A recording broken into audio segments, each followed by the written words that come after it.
On today's Saints Happy Hour, me and Kevin are going to tell you the Saints late round draft picks that have the best chance to make the team. And we're going to tell you our favorite late round draft picks of the 2026 Saints class. Thomas, hit that intro. Welcome to Saints Happy Hour podcast. Always with perfect pronunciation. Same thing as Demario Thomas. I mean, I don't know. Demario Thomas is like... It's a linebacker and a receiver, and he just mashed them up. Anyway, Demario Davis, same thing. Now grab a drink and enjoy the show. All right, everybody, welcome to another edition of Saints Happy Hour podcast. As always, we are brought to you by Hard Hide Ponchatoula Strawberry Whiskey and Bev Test's Best Flavored Whiskey of 2025, Chilton County Peach. All right, I got Kevin with me. I got Thomas running the show back in Poland. Today, Kevin, we're going to talk about our favorite late round Saints draft picks of 2026, and we're going to go over like the late round players that have the best chance to make the team. But before we get to that, I want to start with a little bit of Saints news that broke. They signed a defensive tackle. Yes. I'm not going to try to say his first name. His last name is Harris. Zay Harris is how he goes by. He is a defensive tackle from Ole Miss. He is gigantic. Large man. He was projected as a second round pick by a lot of draft analysts, but he didn't get drafted, and he is the latest addition to the Saints defensive line parolee program. His rap sheet is long. We won't get into it's domestic violence. It's long. And it's no risk as a UDFA. I will say this though, Kevin, for this pick, it does make the UDFA draft really interesting now, because our adopted UDFA Sun draft, like, you have now a dude that by Mel Kiper, he was a top 65 rated player by Mel Kiper. So, I mean, it's worth a shot. And if the Saints, they waited for Carl Granderson to get out of prison, and it worked out okay. And listen, if this guy goes back to being a knucklehead, they can cut him. But, I mean, it's an interesting signing. It is. I'll do the holier than thou bit first. Domestic violence, fleeing police, number of things here. I'm trying to pull the exact story up. Hang on, no, I've got it. Oh, these fools and their disabled ad blockers. I hate that. So yeah, in 2024, he was arrested with domestic violence and obstruction of justice. 2023. DUI, reckless driving, being a minor in possession, not using headlights, running a stop sign, and felony fleeing. So that's 2 straight years of serious issues. Had it just been DUI, or had it just been a minor in possession, or reckless driving, or obstruction, or obstructing an arrest, he'd have been drafted. Like, yeah, he would have gone third round. He would have gone third round easily. And because I was curious, I wanted to Google, what do third round draft picks make? I had this thing pulled up. Thought I did anyway. Third round draft picks make somewhere in the neighborhood of like $5 to $7 million per year, I think. No, over the lifetime of the contract. No. Sorry, 4-year rookie contracts totaling between $6.6 and $7.3 million, with a signing bonus of around $1 to $1.5 million. That is according to the Milwaukee Journal Sentinel. So, congratulations, you dumbass. You cost yourself literal millions of dollars. And here's the literal thing. Millions of dollars. Here's the thing that is it's all a giant red flag. But the thing to me that's yes. blinking So red flag, now Yeah, I have the stats, the numbers. 6'8", that's elite measurement. 330 pounds, elite measurement. Arm length, 89th percentile, above average. He did not do he didn't do a bunch of other tests he didn't do the other tests at the combine. He didn't participate in his pro day because he had a foot injury. So we now have another guy with a potential foot injury on the team, which, whatever. He'll probably be fine.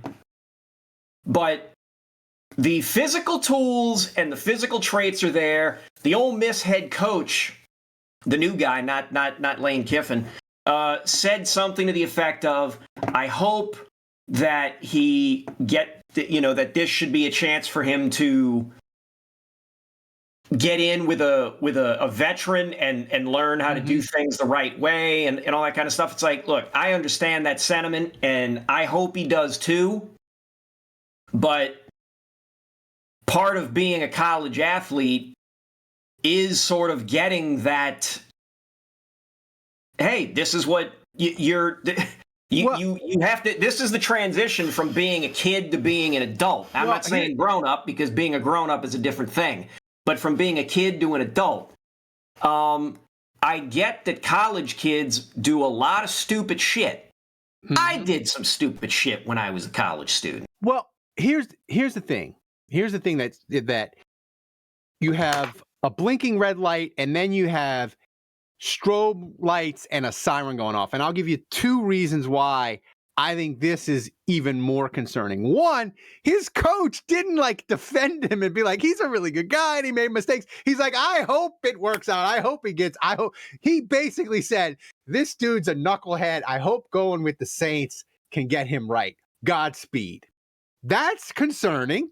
The second thing that's concerning is his stuff happened a couple years ago, and clearly, whatever he interacted with these teams were like, even though this is a couple years ago, we're not even touching in the 6th, 7th round. And his, like you said, all his measurements said he should have been picked.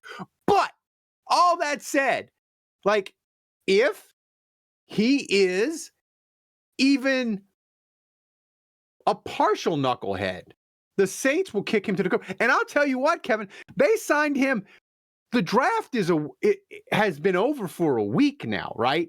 Right. So, he didn't even get priority free agent money, UDFA money.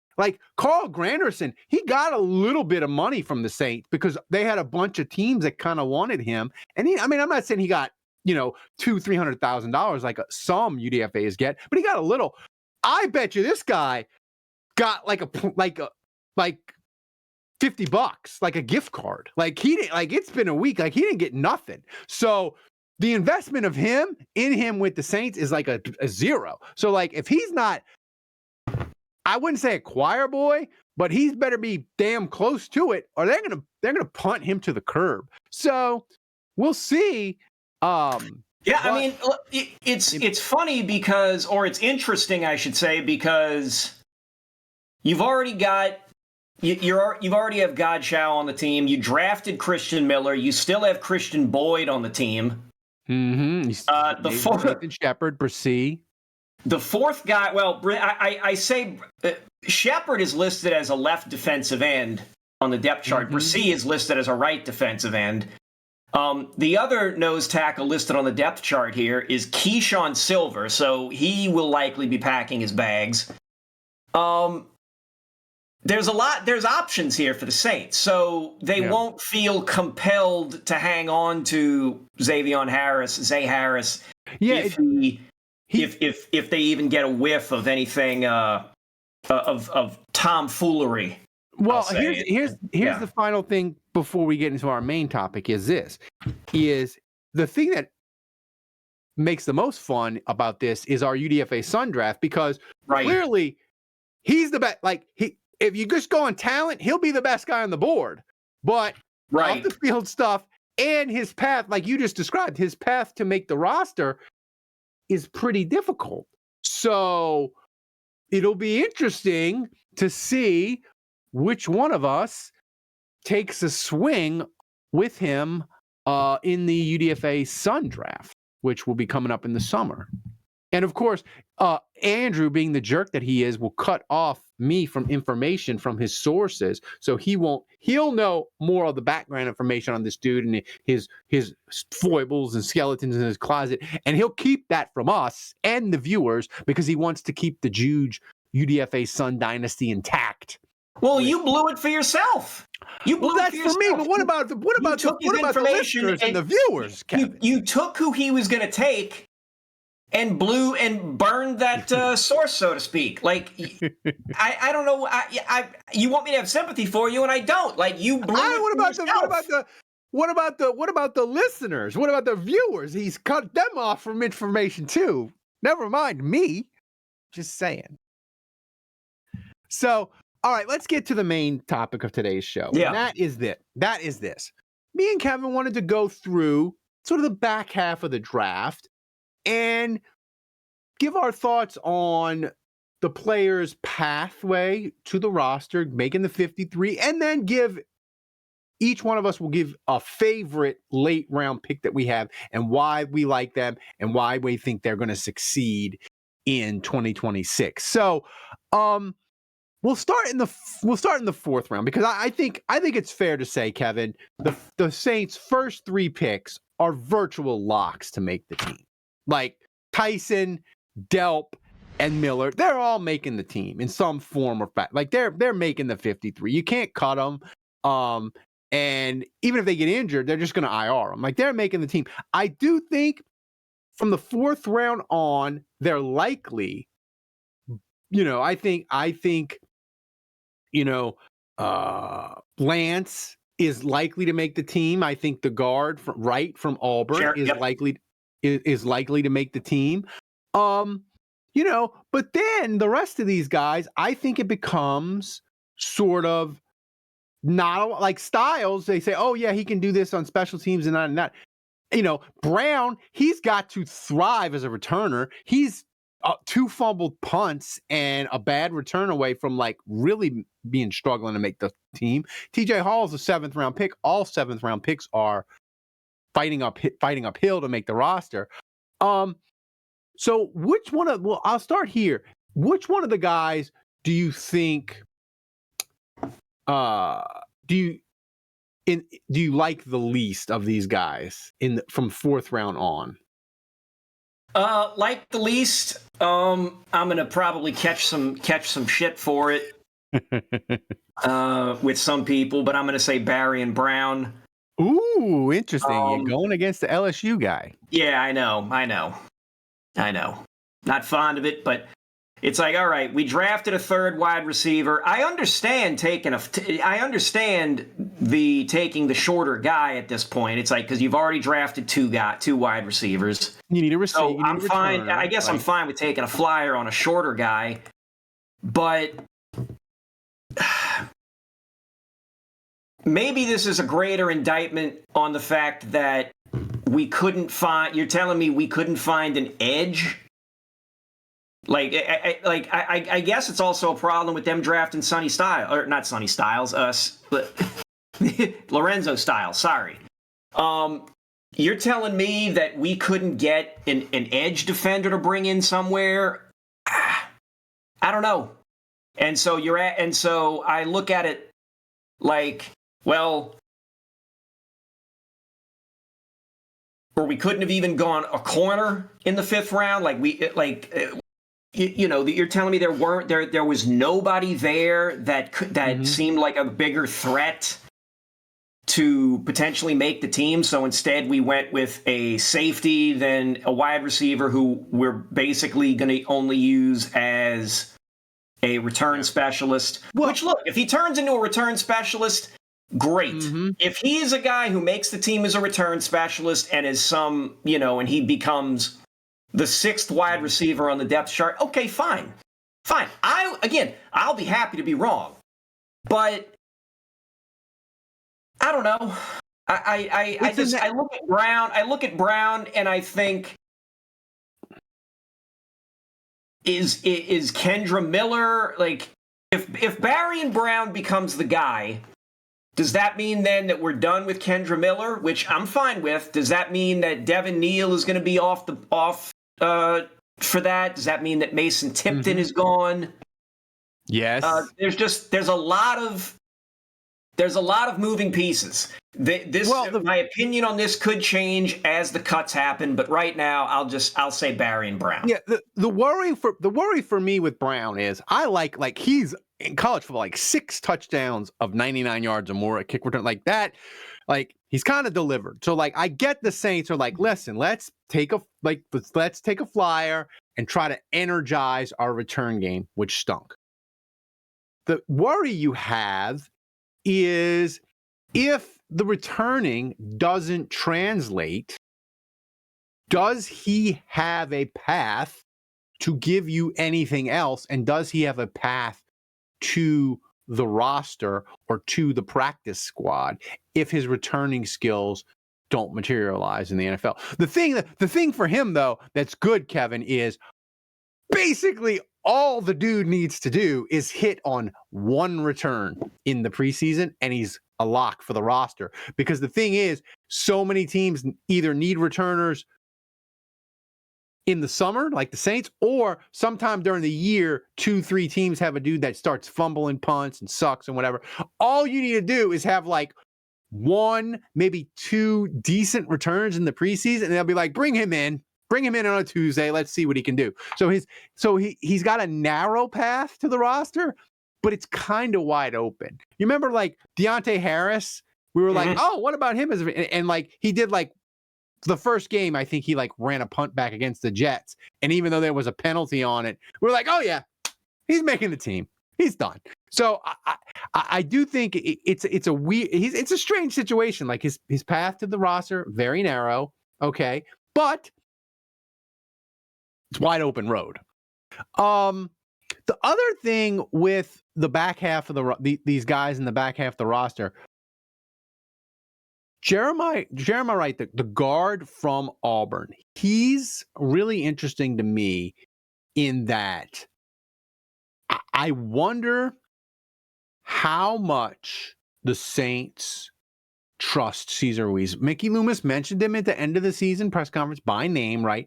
And it kind of got, as all the Saints moves, we kind of pushed it off to the side. I wonder how much of a shot Wright is going to get. I mean, I think he's got a decent shot to make the roster, but do you think he's going to have a decent shot to like push Cesar Ruiz off this roster, maybe trade him? I don't know. It just he's an interesting one to me because I don't know how he's going to go. We needed to take a look. This I was happy because this was a huge step in Operation Get Cesar Ruiz off my television screen. If Jeremiah Wright looks good if they see something in minicamp, if they get to training camp and he looks good, I think he'll get time I think he'll get snaps in the preseason. I think he'll get a ton of snaps. I could see a scenario where he impresses to the point that the team says, we're willing to trade Cesar Ruiz, and they're willing to roll the dice. Wow. Because it would be a dice roll. It would be a dice roll. But like, and trade Ruiz. I don't know. I would like to see a situation where Ruiz possibly plays.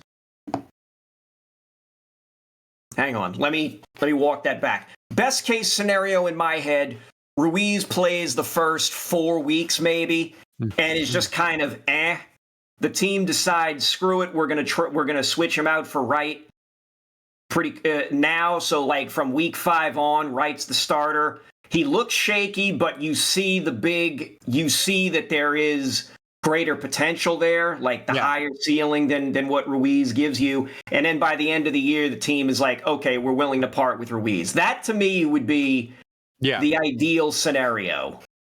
And you don't want Ruiz really. I know a lot of fans are like, well, Ruiz can get hurt and then Wright can play. Here's the thing. I think the Saints, looking at how the roster is constructed currently, I think Cesar Ruiz might be the backup center in a sense of if McCoy gets hurt, you don't have Fortner anymore, right? Do you trust Simpkins? Like, I don't know. Like they could, I could see where they slide Cesar Ruiz over and slide him in. So you really don't want Cesar Ruiz getting hurt to be that path.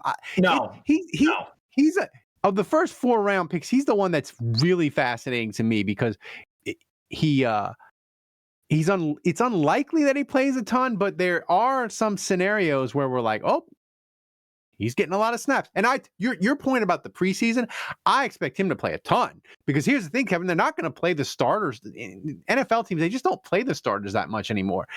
And they only get 3. I think Jeremiah Wright, like most of these games, if he's not playing entire second halves of all 3 preseason games, to me, that'd be a big problem for him. Like, so you're telling me that the Saints offense is going to be Zach Wilson under center behind a line of Alan Herron, Dylan Reduns, Torricelli Simpkins, Jeremiah Wright, and Asim Richards?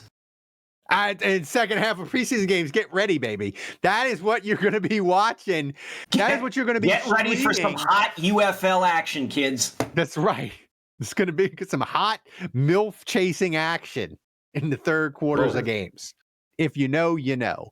All right, now let's get to you pick a favorite of the late round picks for the Saints, and I'll pick a favorite. I'll go first. Go ahead. My favorite of these late round picks, 4th round on, my favorite guy. You probably think I'm going to go LSU because I'm a homer. No. I like TJ Hall for Iowa. Now, when they drafted him, the last pick in the draft, a 7th. You are fascinated, and you think the 7th round pick is going to. Ooh, I like that. That's good stuff right there, Tomas. Yeah, like I like him for this reason, Kevin. My sources said, "Hey, Saints really like him." The Saints were thinking about taking him earlier, and he just fell. And here's my thing. I had a source tell me, they're like, "Go back and watch Iowa and Indiana, and tell me when you watch it, tell me what you see." And I watched it, and Surratt, remember him? He was a wide receiver for Indiana that we both really like, right? We both really liked him. And TJ Hall had him on lockdown. Like he was in there. Like, and it was good coverage. And the reason why TJ Hall didn't get picked higher is his 40 time suck. Everything else is good, right? His tape is good. His smarts or his intelligence is good. His technique is really good. And I went back and watched it, and I said, hey, he was really good against Surratt. And my feeling is this. Somebody watching Surratt and TJ Hall, somebody's really wrong about one of them. Because either TJ Hall is a 7th round pick, was worthy of it, and he's going to struggle to play in the NFL, and that means Surratt isn't any good and he got overdrafted, or Surratt is really good and he's going to be a quality NFL receiver, and that means TJ Hall, even though he ran a slow 40, he's going to be a quality NFL player too, because he proved that he can cover quality NFL receiver in Surratt.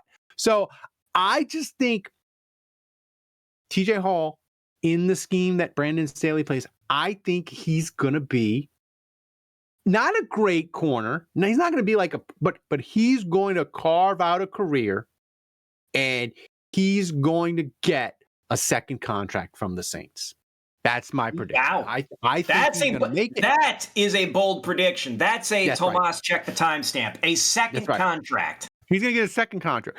But remember, like, Traquan Smith got a second contract from the Saints too. Like, it doesn't mean that you're like getting a second contract and you're a starting elite corner. Right. It could just mean he's a special teams body, plays some of the time. But I think he's going to be more than worthy of picking in the 7th round. I like him. The tape against Surratt convinced me. Do you want me to? He's my guy. Do you want me to shit on this? Well, do you want me to? Well, it's not so much that I'm shitting on it, but do you want me to bring the bad news on this? Bring it. 5.31 RAS. Yes. undersized weight, below average. His arm length is poor, 30 inches. You said the 40-yard dash wasn't that good. It was the 13th percentile. Mm-hmm. 3-cone drill was poor. Shuttle time below average. So that's how you get the RAS of 5.31. So his tape does not match his physical profile, and that's why he picked in the 7th round.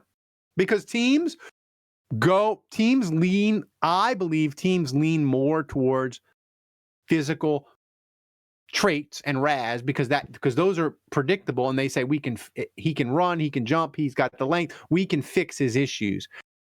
With him, if his tape was not nearly as great as it was, he wouldn't have been drafted at all. So this is a case of me yada yada-ing, hand waving the RAS and believing in the tape, and that's he's my guy. But that these late round guys, Kevin, they all have flaws. But who's your late round pick that you believe in? I mean, this is probably a chalk pick. I mean, in fact, I'll waive the probably. This is a chalk pick. I'm going with Bryce Lance, the wide receiver from North Dakota State. I mean, 6'3", little over 200 pounds. Hand size slightly below average, but the RAS 9.95. That's right. From the Teenage Mutant Ninja Turtle soundtrack. That's a joke that about 2 people might get outside. Me and you are on the opposite ends of the spectrum. I went tape. You went RAS. Well, also, look, I mean, also, the guy, his tape is amazing.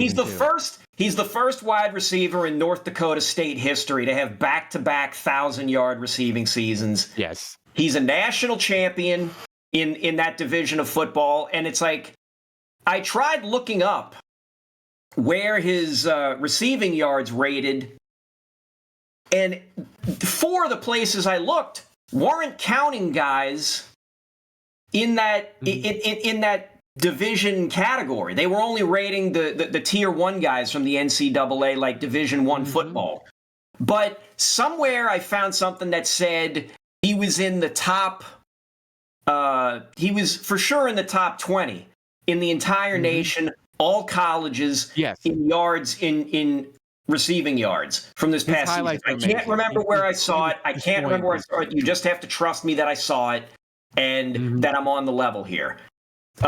People talk about how he's speedy, how he's a very good deep threat.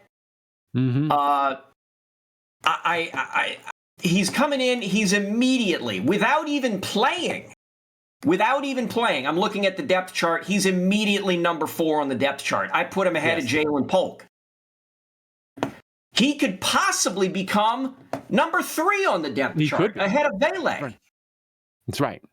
So this guy's ceiling right now is top tier number 3 wide receiver on a good to great team. I'm talking like top tier, like the guy who gets 600 to 700 yards. He'll have 5 touchdowns, maybe even 6. And most of those yards, he's going to wind up with like 30, 40 catches, but like 6 of them are going to be like absolute bombs. Yeah. He's like 30, 40 yards, something like that. He's like 20. It's like 2000, like the B version of like 2006 Devery Henderson, where like it's like 700 yards, 5 touchdowns, and he's averaging like 20 yards a catch. Like, if he's catching a ball, it's a deep ball. He isn't your move the sticks guy. But I mean, you would be moving the stick, but he's not he's not the fighting for yards guy. You better cover me or else you're screwed. Here's my question to you is, I said, hey, I think TJ Hall is going to get a second contract with the Saints. What's your prediction for Bryce Lance, since he's your guy and he's your late round pick in this draft? What's your prediction for him? My prediction, and it can be short term or long term. It just has to be a prediction. My long term fear with this guy is he does so well that the team parts with Vele after this year. And he becomes and he becomes no, but hang on. That's the short term. The long term is he becomes so good as being the number 3 guy that when it comes time for the second contract, he wants the money of a number 2 guy, and the Saints decide we're not going to pay you that. Yeah. And so he ends up going to another team where he becomes the number 2 guy. There. Can I sign up for that problem?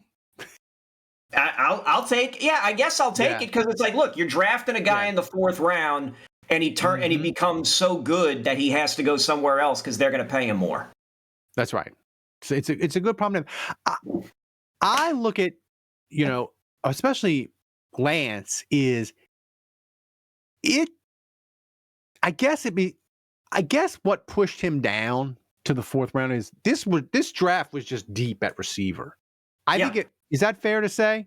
Like, if this draft if this draft hadn't have been as deep at receiver, I don't think he's there at basically it's not a 4th round pick. It's after the 4th round. It's kind of like it's a sandwich pick between round 4 and round 5.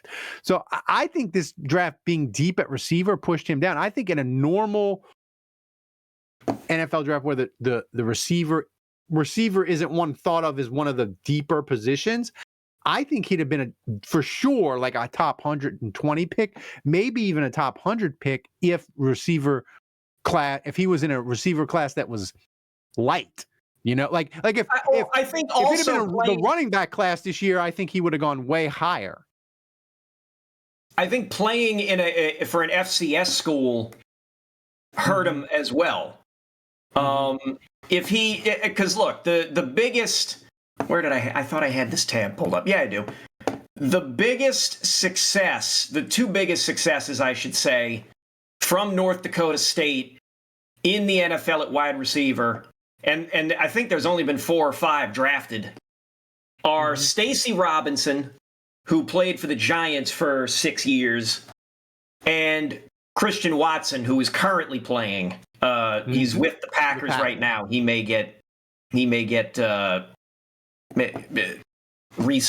not get re-signed by them, or may get cut or whatever, but he's been doing a very good job.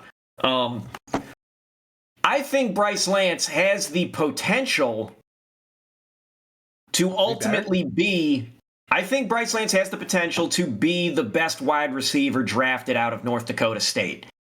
The competition on that is very small. Like I said, there's like 4 or 5, and I gave you the best 2. So really, he would have to do better than Christian Watson. Watson, in a 17-game average, this is according to Pro Football Reference, how they take your years and give you a 17-game average, averaging 800 yards per season, 7 touchdowns. That's the projection over a 17-game season. 800 yards, 7 touchdowns.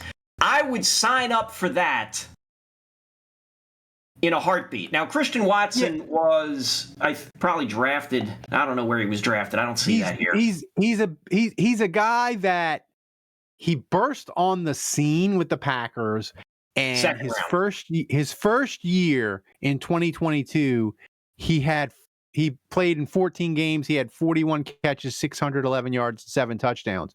Yeah.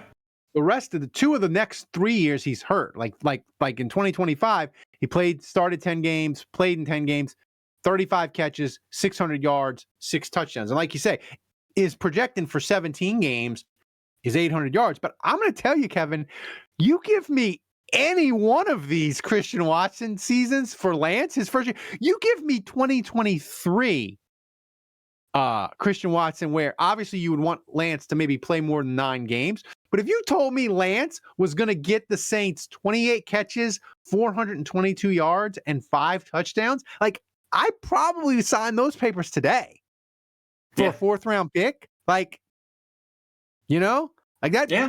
I mean, it's not NFL Rookie of the Year numbers, but I'll tell you what, like next January, if let's round it up and say Lance had 30 catches, 425 yards, and 5 touchdowns, we would all be like, look the hell out for Lance in 2027, because as a rookie, he kicked all kinds of. I mean, if you have 30 catches and 425 yards and 5 touchdowns, you're probably not good the whole year, obviously. But I'm telling you, there's a stretch in there of like a month where like he would kick ass. Like Vele, right? Like Vele, we were like, what's going on? Why isn't he playing? Why isn't he playing? Then Shuck gets in, and for like 4 weeks, we're like, oh yeah, he's worth the 4th round pick. It's cool. So I'm excited about him. I like your prediction of him being I think there's a real chance that he just pushes for the third spot, because one, Vele has a little bit of a history of getting injured. He's older, and like Lance, just like the elite athleticism is going to be so tempting for the Saints to play him more, design stuff specifically for him. I like this. I like that choice by you. So, final thought on the draft, and this is my thought, and you can react to it. Yeah. The thing that excites me about this draft for the Saints is when you can go through every player, and you can see a vision or a pathway to the roster, like we explained for the late round picks, or a vision for them to play, right? You can look at Christian Miller and be like, okay, he's going to be their run stuffing defensive tackle on early downs, and they want to be better against the run. 3rd round pick, Oscar Delp. Tight ends take a long time, but you can move him around the formation. He can block. They'll have a plan for him. And I just like the fact that they had that, like, there's like clear paths for all of these guys, where I felt like in some of the Saints drafts previously, you couldn't see the clear path for the guy playing, or in the worst case, I'll give an example. They traded up for Jake Haener, and me and you were like, what the hell? You gave up 2 4th round picks, and Jake Haener's absolute ceiling is he's Chase Daniel? Like, what are we doing? Where like, I don't see any of that for this draft, and I'm just excited that all the picks make sense. Yeah. This is shaping up to be. This could be hey, we had two good drafts in a row. At minimum, 2 good drafts in a row. I would argue last year's draft could be great. By the end of next season, we'll be talking about, you know what, that last year's draft was in fact, or the 2025 draft was in fact great. But we could be looking at 2 straight years of good drafts. They used all their picks. You're talking about the first 3 picks definitely making the team. I can easily see Jeremiah Wright making the team. I certainly see Bryce Lance making the team. That's 5. You get 5 draft picks that make the team. Like, yeah, and 3 of them are immediately going to play. Yeah, that's a very good draft. Yeah, and here's the thing that me and you. I'll give you full credit to it. And they didn't have to trade down or trade up to do it. Yeah. Here's the thing that you were screaming about going into last year. You're like, this roster sucks. They need to make all the picks. And I believe you said they need, over the next 2 years, they desperately need to trade down, and they need 20. I think you said they needed to make 20 picks. Last year they made all 9. This year, they had 8 picks, but they traded with the Raiders, so you got 9 players. So you got 18 guys. You didn't quite make 17. The 20 that you... 17. What? 8 plus 9 is 17. Well, they had 9 last year, right? Didn't they? I thought you said 8 last year. No, let me... 4, 5, 6, 7, 8. They had 9 last year. So 9 okay, and so 9 they had is 9 8. picks last year, and they left with 9 players this year, so 18. Okay, yeah, that's fine. 18 is fine. I'm an idiot. I forgot what number you said, and whatever. Yeah, 18 is perfectly fine. Actually, 18 is better than fine. I don't know if maybe I did say they needed to have 20, but well, I think that was ideal. 18 would have been 17, 18 would have been at the very bottom. It would have been what where I would have felt comfortable that they're drafting to get pieces, depth, that sort of thing. Right. Coming out of it with 18 players, I'm happy with. Even if, look, let's say C.J. Hall doesn't make it. Let's say Styles doesn't make it. Let's say some of these other guys turn out to be busts or just washouts. Okay, but we had the rounds in the chamber and we fired them. You know, like the gun, the revolver was fully loaded. Yeah. So because here's the I would rather go into battle. This is so stupid with two fucking middle-aged white guys. I'm having to make this some sort of battle analogy, talking about football, and we're sitting in suburbia here. Solve your problems with aggression. Thanks. I'd rather go into battle with a fully loaded revolver You're gonna shoot your dick than off. act like I'm playing Russian roulette. well, and I just think with the Saints, you look at these drafts, and I called the drafts they had previously in previous years like boutique drafts where like you look at let me look at a year like 2024 where they have 1 2 3 4 5 6 7 picks, and Fuaga, Kool-Aid, Rattler were all hits kind of, but like they've had some years where like they have 5 picks, and if you in a world where if you hit on half your picks in the NFL draft, that's great drafting. Like if you only have 5 picks and you hit on half of them, that's 2.5 players. Where now you drafted 9 dudes. If the Saints can hit on, say, the first 3 guys end up good to solid NFL players, and Lance ends up being good to solid, and the rest end up not so good, that's still 4 out of 9. You got 4 solid players. The difference between 4 and 2.5, when you compound it over time, it's a lot. Yes. So I just like the fact that the Saints are making their picks, and like I think you want to give them credit and say they've changed their ways. I think they didn't really change their ways. I think teams were just being ridiculous about wanting 2027 picks for trade ups, and Mickey Loomis is like, I'm not doing that because 2027 draft is too good, and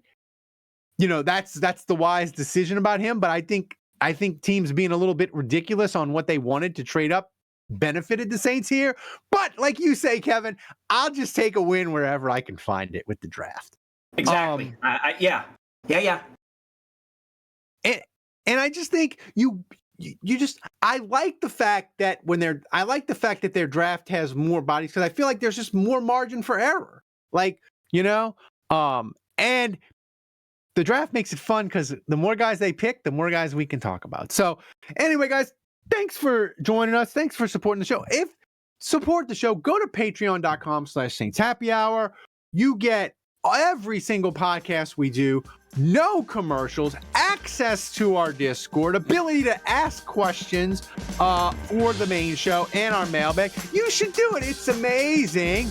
And you help us send Thomas the best, finest meats and cheeses in the Polish area. So for Kevin and Tomas running the show back in Poland, I'm Ralph Malbrough. Until next time, the bar is closed.